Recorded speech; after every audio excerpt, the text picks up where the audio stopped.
This will be the first of the Google Tools training videos. What I'm going to teach you today is how to sign in and just a little bit of the basics about Google.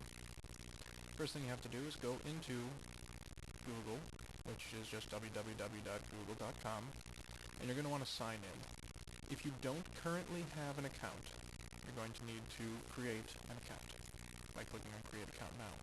Put in any email address that you currently have. It can be your school email or a personal email. Pick a password that will tell you if your strength is good enough or not.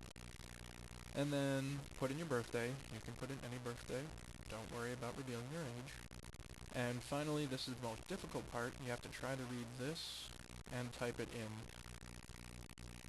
to this box here. If you have trouble reading it, you can always click on this and it will let you hear what the letters are. Finally, you click Accept and it will create an account for you. Why would you create a Google account? I use it as a beginning for cloud storage. It allows you to go into and access files that you have on your computer at school, at home, and vice versa. It's very good for students that don't have any type of documents programs, being that the Microsoft Office software. Also, if you don't have it at home, it's great because it's a free version. They are a little pared down, so you're not going to get as robust of software, but it does basically everything that you would need to do. So I'm going to sign in with my account and show you just a little bit of what Google can do.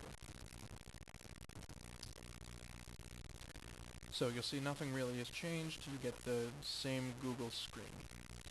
One thing, this is good for parents and a lot of kids don't know this, it will keep track of any search that you do. Just heads up there. So you don't necessarily get Gmail right off of this unless you sign up for a Gmail account as well. So what I want to do right now is just talk about some of the Google documents that we can use. So go into Google Documents, and as you can see, I have quite a few in here. But you'll start with nothing. You can do one of two things from here. You can either upload a document that you have in your computer already, just by going Upload and to Files, and this will take you to the normal file choosing screen. I don't want to do that right now. What I want to do is show you a little bit about Google, the actual document. This is similar to a Microsoft Word program. So you can see this looks very similar to Microsoft Word. You can type and do other things.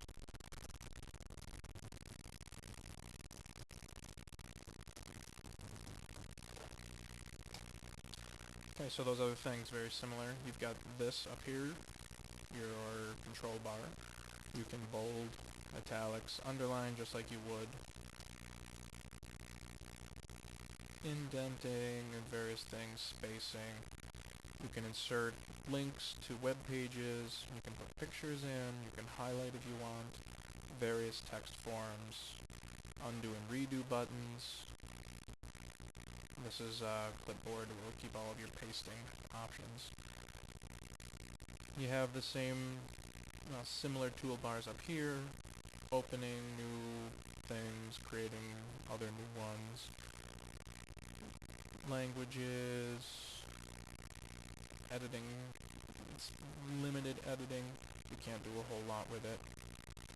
Again, you can insert equations. This is like the equation editor in Microsoft Word, various formats, and as always you're going to have your help bar over here in case you have any issues and you can't find what you need to do.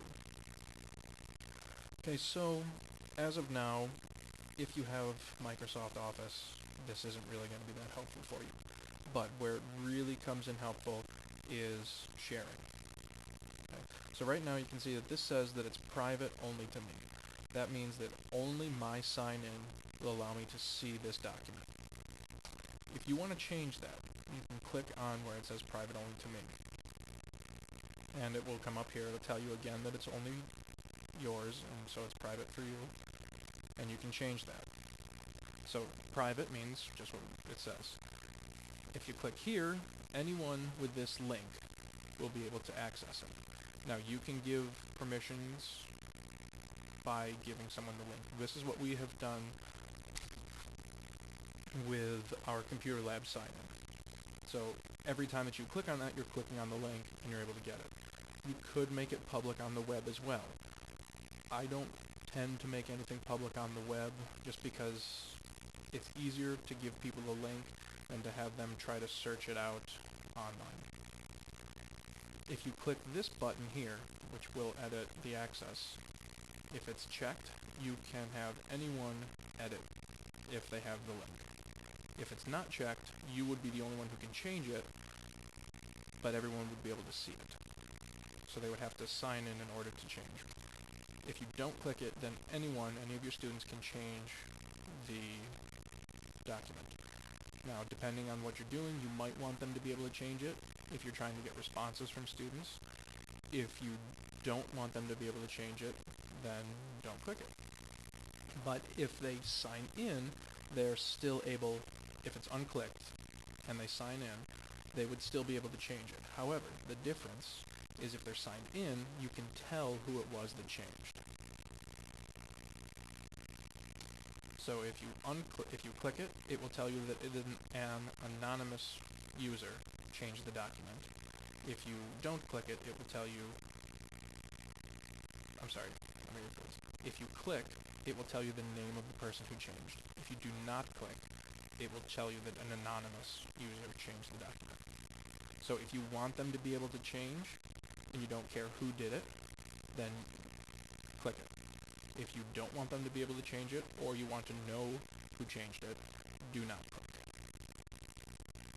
Then you can save your settings, and click Done.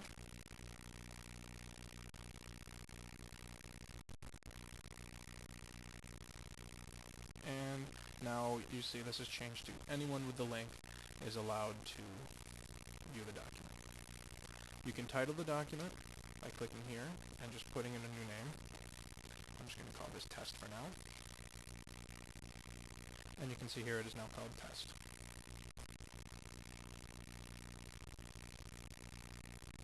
That is your basics for the Google Doc that is actually called the document or your text file. If you have any questions, feel free to ask.